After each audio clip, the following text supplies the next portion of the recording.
di Afrika. Tapi etnografer itu belajar dari orang Busman bagaimana mereka mendefinisikan dan mengevaluasi musim kemarau, bagaimana mereka mendefinisikan hujan badai, bagaimana mereka mendefinisikan jerapah, atau bagaimana mereka menjelaskan kegunaan akar pohon korabi. Jadi prinsipnya kita belajar dari mereka, bukan kita mempelajari mereka, para petani di sana.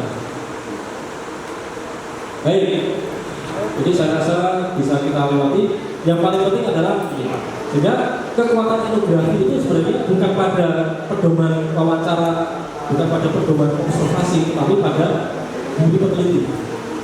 Seorang etnografer yang biasa nongkrong, ngopi-ngopi, duduk-duduk dengan masyarakat, dia akan dapat data lebih banyak daripada etnografer yang hanya membawa catatan pertanyaan. Saya jamin. Karena memang kekuatan etnografi itu ada pada diri peneliti. Nah, bagaimana dia membaur dengan masyarakat. Nah, untuk wawancara etnografi, satu prinsip yang juga perlu kita pahami adalah kita perlu melihat apa yang disebut deep wild question. Deep itu apa?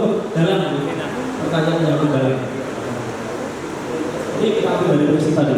Jadi bagaimana masyarakat kita perilaku masyarakat Mandala lakukan dengan teknik deep wild question.